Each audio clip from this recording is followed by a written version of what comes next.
Okay, I thought maybe it would be helpful to go over this next project, project number 3, just to get you started. Again, if you have questions, let me know and I'll try to create some special videos to help you with each of these items. I've been impressed. I think most people are doing really great in the class. Uh, and I would welcome any suggestions you have on how to make things better. So, what we're going to be doing is we're going to try this project, which basically allows you to write a simulator for this Y86-64 processor. And so, first of all, watch this Lab 3 intro video. It is really good and it's really important. So do that first, and I'm going to assume you've already kind of figured that part out. Next, we're going to go to the Bitbucket repository. And again, we are going to implement the sequential architecture in figure 4.22 on page 397. And I would just suggest that you ought to become really familiar with this figure. Basically here, figure 4.22 tells you exactly how the processor works. Again, first we're going to take the program counter, fetch from instruction memory that first instruction, and from there you'll figure out the I code and the I fun part of that instruction. You're then going to pass that on to the decode phase, which will grab the registers out of the register file and put them in val A and val B. Then you'll do the execute part of the pipeline, which will actually use the arithmetic logic unit to take those two inputs and produce an output. Then you'll have the memory part of the pipeline where you'll write the result back to memory. And then you're going to update the PC and come back and execute the next instruction. So you're actually going to be implementing this, and so you just need to be very familiar with what's going on. I'd suggest you read this part of the book carefully so you know how to implement each piece of this, this architecture. Okay, so you're going to run this by compiling this y86-64.c and utils to create an a.out, and then you're going to run it passing it a machine language program which will have those opcodes in it, and you're supposed to eventually put out how many cycles it took you to run it. Eventually it'll probably have a halt instruction, and then if you have the right contents of memory and registers, then it means that you did things right.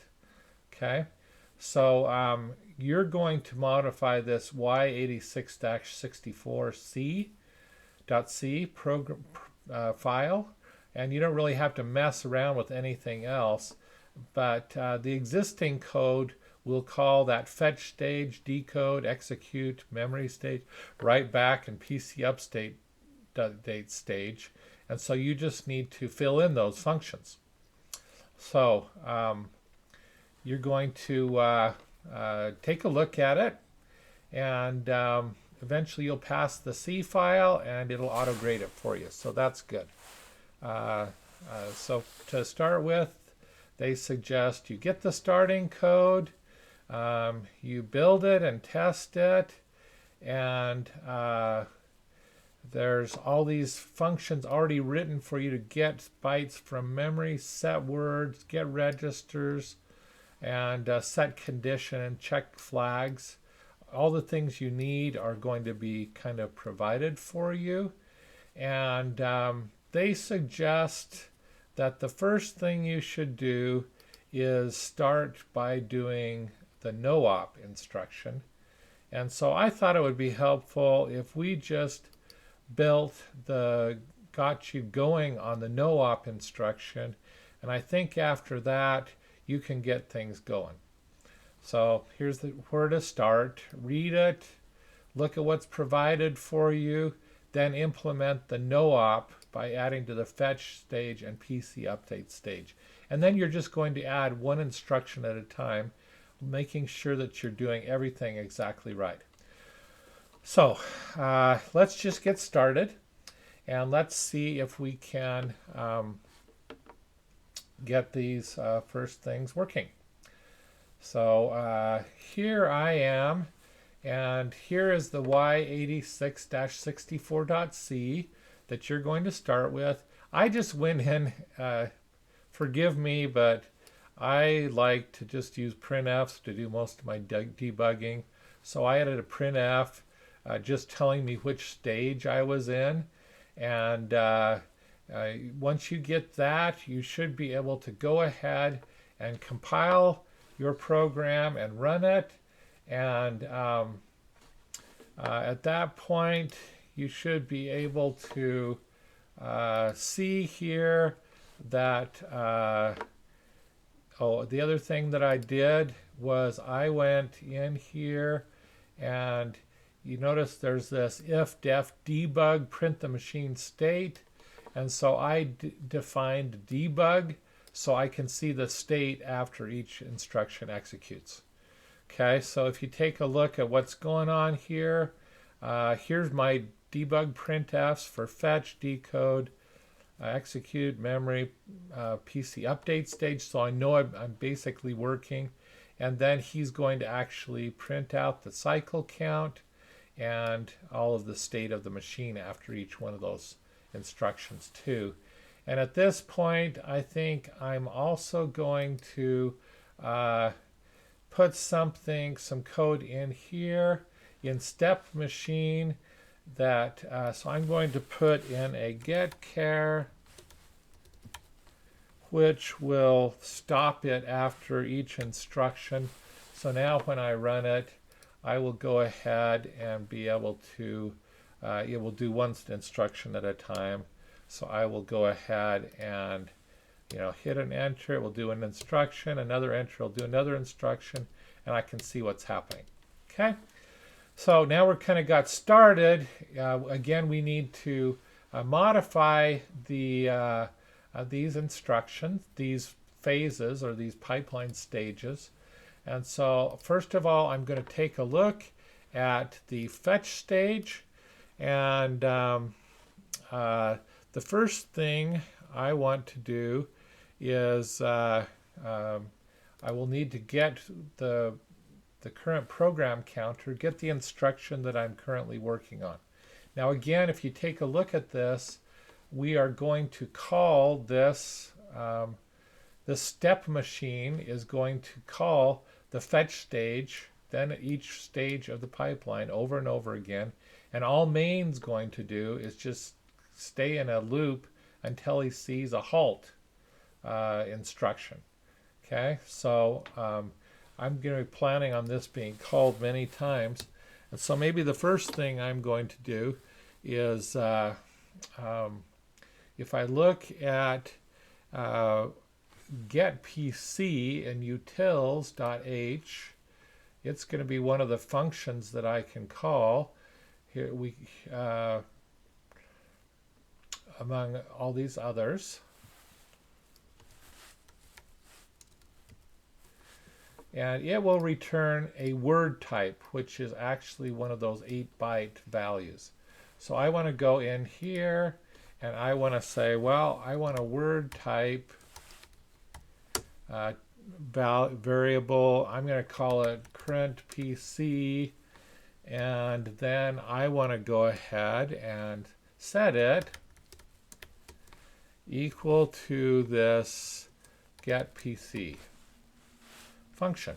Okay, and so at this point I've got the program counter, and then I want to go back to utils, and now that I've got a address, I want to get a word from memory. I can either get a word or I can get a byte. And if you take a look at each of these instruction formats, that first byte is going to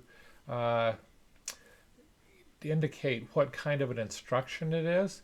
So I want to go ahead and call get byte from memory to get that opcode, and I'm going to call it opcode because that's what I'm used to. And so it's going to be a byte type. And I can go ahead and call get byte from memory.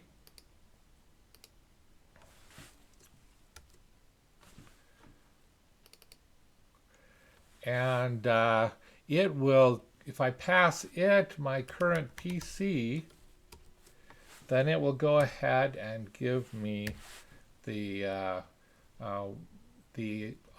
opcode for that particular instruction. Now, if you take a look at this diagram and read through here more carefully, you'll notice that a opcode is going to have an I code and an I fun. So I code tells you the type of the instruction. The I fun gives you other information about it. I could talk more about that, but let's keep moving so this video doesn't get too long. So it turns out that we want to break that up so that we can figure out what the instruction type is and then what other modifications might be on that instruction type. So I might say, well, let's go ahead and declare a I code. I'm going to say copy because you'll notice that we've got a pointer here that we need to put it into. And so I'm going to declare that I code copy and say it's going to be equal to my opcode, and I'm going to shift it right by 4 bits because I want to get the top 4 most significant bits, and then I'm going to AND it with a 0xf so that I just get the bottom bits of that. Okay, and then I also want to do something similar with maybe the ifun, and that's going to be equal to my opcode ANDed with 0xf. So I just want the bottom 4 bits. Okay, and then I can go ahead and print them out just to make sure I know what I'm doing. And to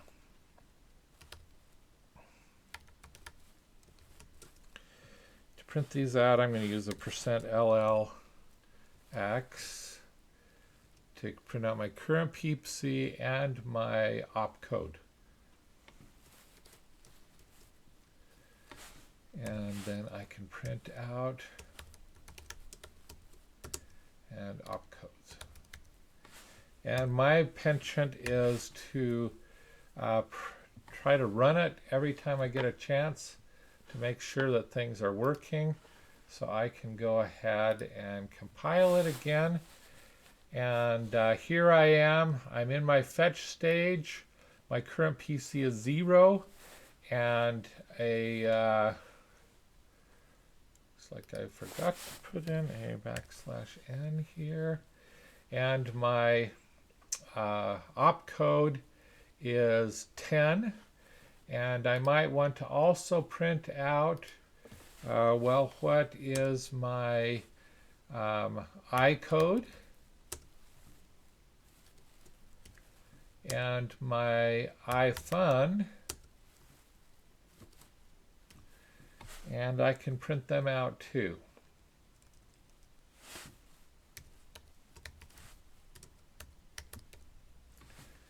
And with any luck, we should be able to run this again and get something that looks a little bit better. And so, again,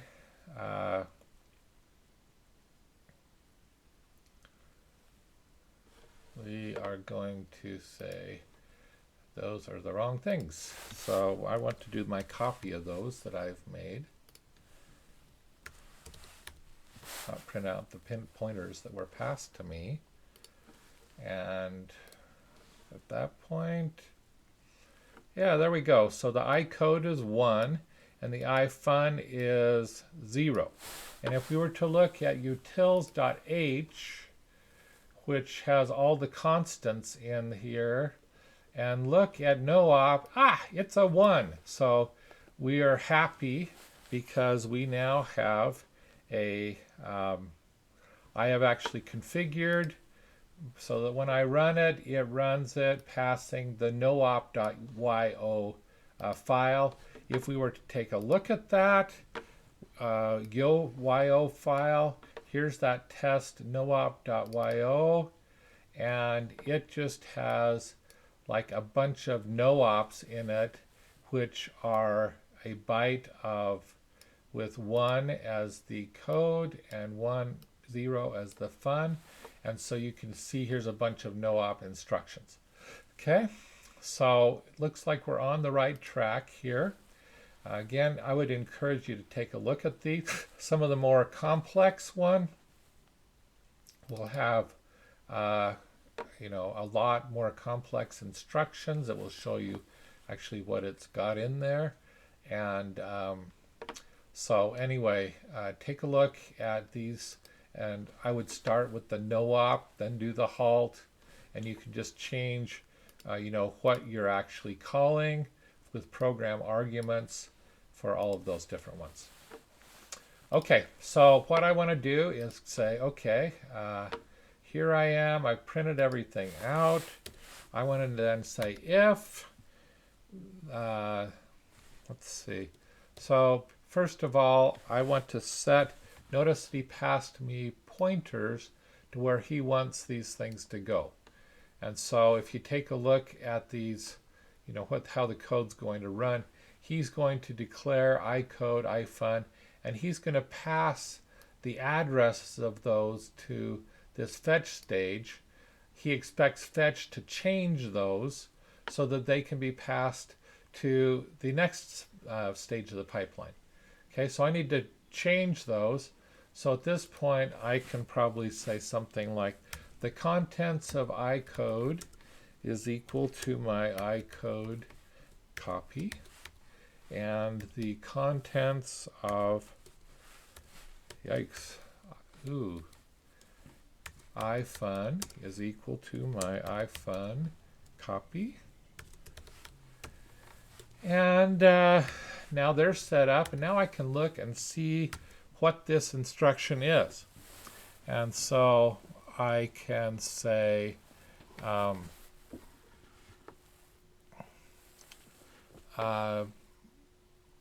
see, the other things I need to do is I need to set this val p. If you take a look at this instruction, val p should have the my current PC incremented by 1, and so I can go ahead and set that to be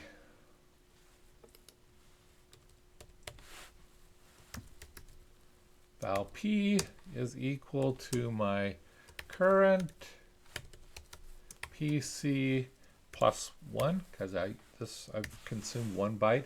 Some other instructions will be more, but we'll go ahead and increment that PC in other stages. Okay, so the other thing that I really need to do, the decode phase, let's just take a look at these real quick. So the decode phase is going to grab stuff out of the registers. A no-op instruction doesn't need to do that. A no-op instruction doesn't do an execute phase. A no-op doesn't do a memory phase. He doesn't do a write-back phase. So really all we need to do is go into the PC update phase and change the PC. So let's go back in our code.